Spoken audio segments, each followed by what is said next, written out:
Switch Radio Sport. This is Switch.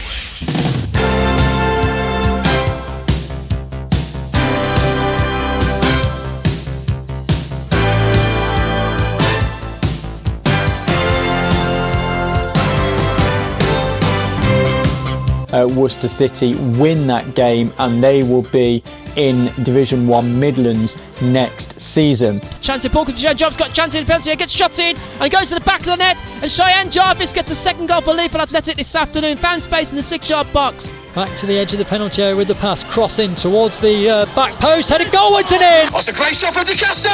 Oh, what a save for Gray! And the red kid 2-0! Stourbridge have won the Division 1 Midlands title. The Women's Football Chat on Switch Radio.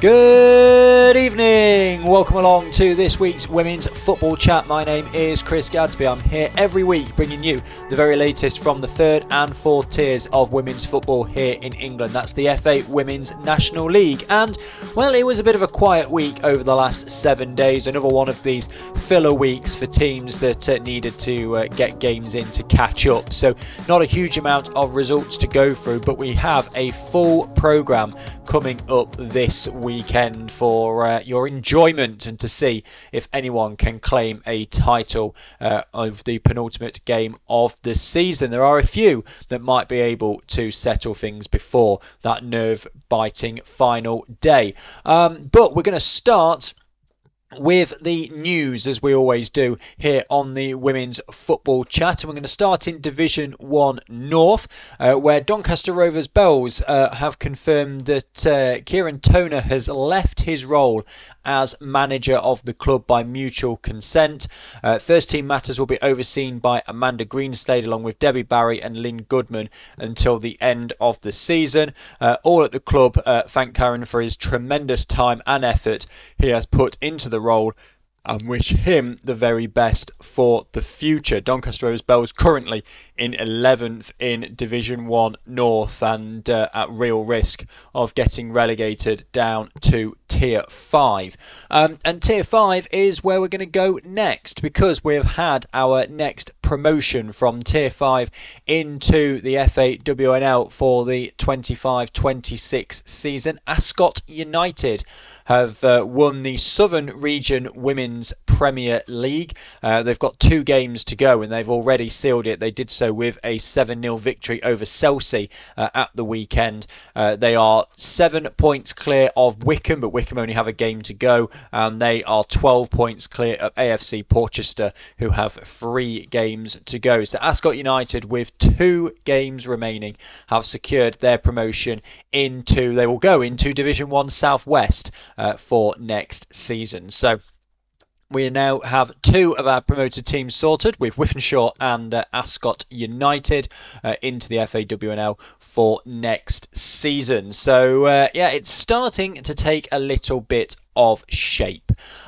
Right, let's have a look then at the results from the past 7 days. We will start, as I said, there was only 6 games across the entirety of the FAWNL, so we're going to start in the Southern Premier Division, where there was just 1 game. Watford beating Ipswich Town by a 0-0. Ipswich had the chance at the weekend to go within just 1 point of the title. They missed that opportunity with this defeat to Watford. Madison Perry with the only goal of the game. What it's meant for the league table is that still 3 teams technically in with a shout of winning the title. Ipswich Town remain top on 48 points from their 20 games. Hashtag United on 45 points from 20, and Exeter City on 42 from 20. Mathematically, Exeter City still in with a chance of winning the title, but they have to win both games, hope Ipswich lose both games, and overturn a 37 goal difference swing, which in 2 games is quite a big ask for them, and it will definitely be down to 2 this weekend as hashtag take on Exeter, and they can't both win. If they were to, for example, draw, then Ipswich Town can win the title this weekend, but we'll get on to all that later on. And with Watford, well, they stay 4th. They can't win the title. They're too far back now, but they've cemented their 4th spot with that win over Ipswich. Into Division 1 Midlands then, 2 games to discuss here. Notts County losing to Loughborough Lightning by 4-0. Goals in this one: Zinnia Delgin in the 36th minute, Lauren Purchase in the 47th, Jessica Collier in the 57th, and Ella May Coots in the 62nd minute. A comfortable win for Loughborough Lightning in the end, winning by 4-0. Peterborough United beating Leaford Athletic 1-0. Kia Perkins in the 2nd minute with what would prove to be the only goal of the game. So Peterborough getting in front early and then being able to hold on to that for the remaining 88 minutes of the game. What that has done for the table is leapfrog Peterborough United into 2nd. However, because Loughborough Lightning also won at the weekend, it means that Peterborough United, who now only have 1 game left, they're not playing this weekend, can't win the title. So they're in 2nd and can't win the title. Northampton Town drop down to 3rd but are still in with a shot if they win both of their remaining games. Loughborough lose both of their remaining games and overturn a 19-goal difference swing. It does mean that with 2 games to go, Loughborough Lightning need just 1 point to get back into the Northern Premier Division. Notts County, the other team in action this weekend, just remain in 7th after their loss to Loughborough. Division 1 South East, a good win for Chatham Town away at AFC Sudbury by 3-0. Lucy Jones, Millie Rayner and Amelia Woodgate with the goals for Chatham Town. And then this fight between the bottom 2 was a dominating victory for Ashford Town. 7-0 over London Seaward. A hat-trick for Summer Gale in the 5th, the 45th and the 56th minute. One for Abigail Cargbo in the 35th minute as well, and Lavanna Newfield with a couple in there as well with a couple for Ashford, and then Elizabeth O'Callaghan with one for them as well. So 7-0, and that just shows 2 teams towards the bottom of the table all season long, and they come up against each other, and Ashford Town 7-0 winners. And that is significant towards the bottom of the table, because it means it's now incredibly likely that it's Ashford Town who finish in 11th. So given the geography of other clubs, that could end up meaning that it is Ashford Town who get saved, depending on the team in 11th in the Championship and in the Southern Premier Division / Northern Premier Division, however that ends up being. So Ashford have given themselves a great chance. They are now reliant on completely other leagues, but they have that opportunity. And London Seaward just down towards the bottom of the table, right at the foot of it. 4 points all season, and that was a big defeat to suffer at the hands of the other side towards the bottom. Chatham Town are in 3rd still after their win over AFC Sudbury. They are 7 points away, so they can no longer win the title, which they couldn't a couple of weeks ago as well. But Real Bedford still in the driving seat, 5 points above Norwich City. We'll go into all of that momentarily, because there is just 1 game left. Swindon Town 1, AFC Bournemouth 1. The 100% record has gone from AFC Bournemouth. Swindon Town doing really well to take points off them at home. Jenna Markham had put Bournemouth in front in the 21st minute before Libby Whalen in the 64th minute equalised for Swindon, and that is how it finished. What that means for the table, I mean, it doesn't really mean anything. Bournemouth were already champions, of course. They are still 16 points clear of Moneyfields in second. Swindon Town have played their 21st game. Bournemouth, of course, not playing in the league this weekend. They've got silverware to go after, which means that Moneyfields are guaranteed second. So first is definitely Bournemouth, second is definitely Moneyfields, and third might not be necessarily Swindon, because Bristol Rovers could overtake them, but the top two, which is a great performance in the season for Moneyfields, really. I think everybody expected Bournemouth to do what they've done this season, so for Moneyfields to be second behind them, they're going to try and push on and get themselves into Tier 3 next season, you would think. But Swindon yet remain in third, and that's kind of all the difference in Division 1 South West. Said it wouldn't take very long. We're only 9 minutes or so into this week's episode, and we've already done all of the results and the news. And we're going to now have a look at the fixtures coming up. So, some leagues can be decided, some can't. Some are guaranteed to go down to the final day. I'll go through everything for you. So, Northern Premier Division, we actually have 7 games coming up this week, because there is a game midweek between Burnley and Halifax. So we'll start on Sunday. Derby County against Hull City, 8th against 10th. Liverpool Feds against Nottingham Forest, 6th against 1st. Rugby Borough take on Burnley, 5th against 4th. Sporting Cowser against Stourbridge, 9th against 12th. Halifax, who are in 11th, against Wolverhampton Wanderers, who are 2nd. West Bromwich Albion in 7th against Stoke, who are 3rd. And then on Wednesday night, it's Burnley, who are currently 4th, taking on Halifax, who are currently 11th. So, kind of ignore towards the bottom in the Northern Premier Division, because those relegation spots have been decided. Obviously, with 3 games to go for both of those sides, stuff could happen, and then it depends on who comes down from the Championship and all the rest of it. So, it is a bit of an interesting one. I mean, you look at Halifax's remaining fixtures. I mean, 2 of them there on the screen: Wolverhampton Wanderers and Burnley. Stoke is the other game, so they've got to play 2nd, 3rd and 4th to finish their season off, which is not particularly a favourable run-in. But Stourbridge have got Sporting Cowser, Forest and then Derby, so maybe Stourbridge might try and target a win against Cowser or Derby and get themselves back into 11th. That might give them that opportunity to be saved if it ends up being Portsmouth down from the Championship. There's so much up in the air at the moment, and I kind of feel for these teams that don't know if they're going to be safe or not finishing in 11th, particularly because the Championship finishes after the FAWNL. But let's have a look then towards the top. So, Forest and Wolves level on points at the moment. Stoke technically can still win the title, but if either Forest or Wolves get a point this weekend, Stoke are out of it, as will be Burnley.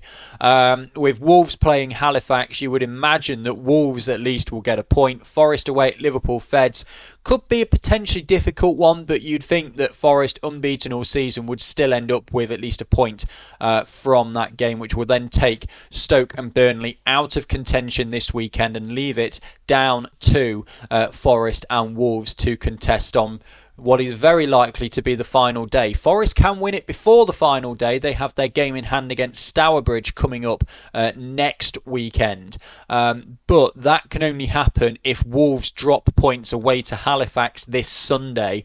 I don't believe that is going to happen, which means it will definitely go down to the final day. It may be the case that on the final day, Forest are 3 points clear and with a goal difference that's probably going to be around 8 and 9 better, and then Wolves will need West Brom to do them a massive favour going into that final day. But it is likely that the Northern Premier Division goes down to the last day. Right, Southern Premier Division, just 5 games in the south this weekend. Billericay Town against Oxford is 10th against 5th. Milton Keynes Dons taking on Ipswich, 12th against 1st. Plymouth Argyle against AFC Wimbledon, 11th against 7th. Watford take on Gwala United, that's 4th against 9th. And then the big one, Hashtag United against Exeter City, 2nd against 3rd. So, Let's concentrate things at the top of the table. Ipswich Town, let's be honest, they are going to beat Milton Keynes Dons. So Ipswich Town should, by the end of the afternoon, be on 51 points. They will win the title if they beat MK Dons and hashtag fail to beat Exeter City. Exeter City, even if Ipswich get a point, Exeter City are out of it. So there's that to consider as well. But Ipswich Town, let's be honest, they will beat MK Dons. MK Dons only have one draw all season long, which was a 3-3 draw with Billericay Town. I cannot see them getting something from the game with Ipswich, which means hashtag United have to win to take that one down to the final day. And even then, realistically, you're talking about, I mean, Ipswich you would think might score 5 or 6 here, and then you're talking about, okay, it's a 3-point gap and the goal difference is at least 30. Are Ipswich Town going to go into their game on the final day of the season at home to Cheltenham and lose by 20 goals for hashtag to turn that around? No, of course they're not. So Ipswich Town are as near as makes no difference there. And you would imagine that they will be in the Championship next season. Let's look down towards the bottom. There are still technically 3 teams that can get that 11th spot. Plymouth Argyle, Billericay Town and Gwalior United. But again, Plymouth Argyle have to win both of their games and overturn a massive goal difference deficit in order to catch Gwalior United. So the focus really is likely to be between Plymouth Argyle and Billericay Town, particularly from this weekend. Billericay Town at home to Oxford. Oxford you'd think are likely to win that game or at least get a point from that game, and then Billericay Town won't be able to catch Gwalior United. So it's probably Billericay at home to Oxford, Plymouth Argyle at home to Wimbledon. Between those two sides looking like it's going to make that 11th spot. Now at the moment, with how it is in the Women's Championship, that 11th spot is okay. That 11th spot, because Sheffield United are the team with 3 games to go in the Championship that occupy that 11th spot in the Championship, then 11th in the Southern Premier Division may well survive if it stays that way. So both of these sides could be okay, but of course we don't know that. And with 3 games to go, Sheffield United, if they get 1 win, they've got a better goal difference than Portsmouth as well. So it could all change at the last minute. So plenty to still fight for in the bottom of the Southern Premier Division. But of course then the flip is possible, where if Plymouth Argyle lose to Wimbledon this weekend and Billericay Town beat Oxford, it could all be decided at the bottom of the Southern Premier Division, and it could also all be decided at the top. So it's possible that the Southern Premier Division is all over by this weekend. Probably unlikely, but it is certainly possible. Right, Division 1 Midlands then. 5 games taking place here because, of course, Peterborough United and Leafield Athletic have already played their 21st games of the season. So, Barnsley Women in 6th against Worcester City in 10th. Lincoln City in 12th against Notts County, who are 7th. Sutton Coldfield Town in 8th against Loughborough Lightning, who are 1st. Boldmere St Michael's against Lincoln United, 5th against 9th. And Solihull Moors in 11th against Northampton Town, who are 3rd. Let's start at the top. That's very easy. If Loughborough Lightning get a point away at Sutton Coldfield Town, they will be promoted to the Northern Premier Division. Yeah, simple as that, really. If they lose to Sutton Coldfield Town and Northampton Town fail to beat Solihull Moors, then they will be promoted as well. If they lose and Northampton Town win, then it comes down to the final day, but there will be, as I've mentioned before, that goal difference that at the minute stands at 19.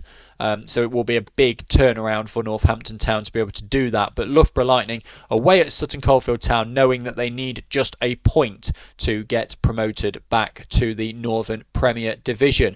Down towards the bottom then, Solihull Moors. They realistically have to beat Northampton Town. They are 4 points away from Worcester City at the moment. The goal difference is 16 worse. So a point against Northampton Town would be enough to take it to the final day, provided that Worcester City don't get anything against Barnsley Women's.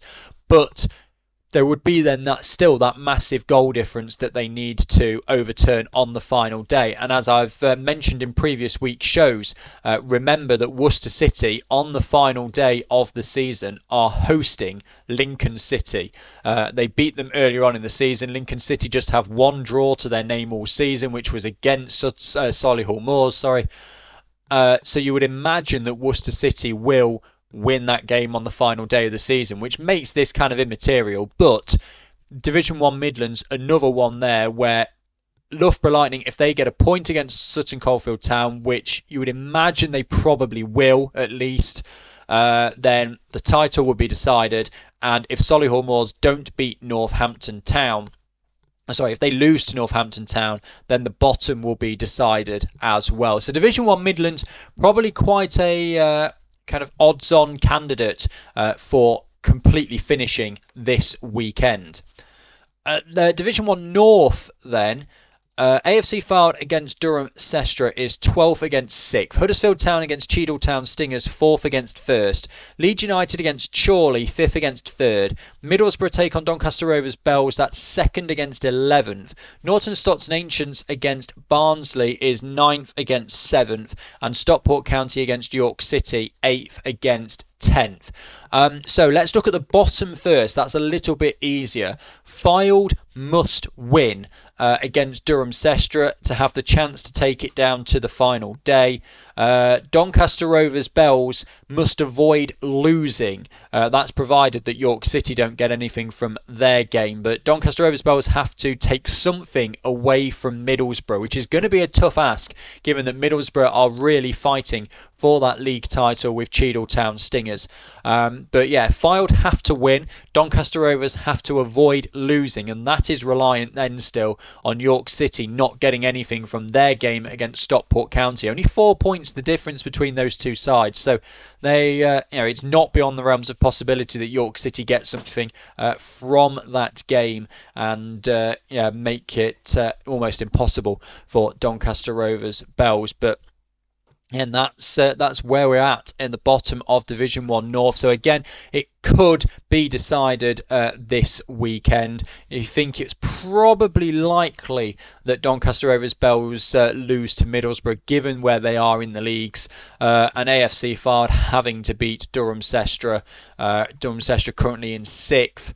AFC Fylde bottom of the table. I mean, they're fighting for their lives, so who knows. And then towards the top, we've spoken about Middlesbrough a bit there already against Doncaster Rovers Bells, likely to probably win. Cheadle Town Stingers, this is their difficult game away at Huddersfield Town. Huddersfield Town in 4th. Cheadle with the advantage at the minute by just 3 goals. Given that they face Fylde on the final day of the season, you'd imagine they will win that one. This is the one that they've got to really get through, and you feel that if they drop points in this game against Huddersfield, with Middlesbrough having Doncaster Rovers Bells and then Barnsley, who are also in the bottom half of the season, seems likely that Middlesbrough will win the final 2 games. Therefore, Cheadle need to do the same to have a chance. As said, the goal difference is so similar. The goals scored at the moment are the same as well. So it could really come down to like 3 or 4 tie-breaking criteria between the two of them. But that's going to be a fantastic final day of the season if that is the case. So Division 1 North cannot be completed this weekend because even if, say, Cheadle win and Middlesbrough lose, it will just be that 3-point gap going into the final day of the season. So Division 1 North, the title fight goes down to the final day. Relegation might be decided this weekend. Right, Division 1 South East, Actonians in 6th against Norwich City in 2nd, AFC Sudbury in 7th against Dulwich Hamlet, who are 8th, London Bees in 4th against Ashford Town, who are 11th, Queen's Park Rangers 5th against Cambridge United 9th, Rail Bedford 1st against London Seaward 12th, and Chatham Town in 3rd against Chesham United, who are 10th. We know that the 2 relegation spots have been decided. Let's focus, therefore, on the top. A win for Real Bedford against bottom of the table London Seaward means that they are promoted to the Southern Premier Division. They beat them 7-1 away from home earlier on in the season. Is it possible that Real Bedford do not beat London Seaward? Well, of course it's possible. Is it likely? No. Real Bedford, I think, will win Division 1 South East this weekend. And as I said, the 2 relegation spots already decided. So that'll be another league that doesn't go down to the final day. If they do happen to lose, then Norwich City have to beat Actonians to keep the title fight alive. But even then, it will be a gap that has a goal difference in it of about 15.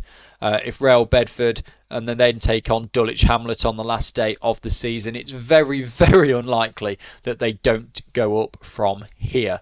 But yeah, that's Division 1 South East. Instead, just one game, Real Bedford, highly likely they beat Seaward, and that wins them the title. Division 1 South West then, 5 games to go here. Bournemouth Sports against Bridgewater United, 9th against 7th. Keynsham Town against Maidenhead United, 6th against 8th. Portishead Town against Moneyfields, 11th against 2nd. Southampton Women's against Abingdon United, 12th against 10th. And Worthing against Bristol Rovers, 5th against 4th. So title, of course, already decided. At the bottom, Bournemouth Sports in 9th are safe. It is between Abingdon and Portishead Town. Portishead Town have to win their remaining 2 games. They are home to Moneyfields. Again, I think that is highly unlikely to result in a win for them. And even if it does, Abingdon United away at Southampton Women's. Southampton Women's with just 1 win and 1 draw to their name. So far this season, they got a draw at home to Bournemouth Sports, and then they did have that win a few weeks ago against Keynsham Town. But Abingdon United beat them 4-0 earlier in the season. They now go away there. Again, I think it's very unlikely that Portishead Town are able to get the victory over Moneyfields. If they do, then Abingdon United losing to Southampton Women's, I kind of fancy Abingdon United in that one, which means Portishead Town's relegation will be confirmed as at the end of the weekend. But of course, there is that secondary argument. If things stay as they are at the moment, then Plymouth Argyle in the Southern Premier Division, they get saved in 11th, which means that Portishead Town would get saved in 11th in South West.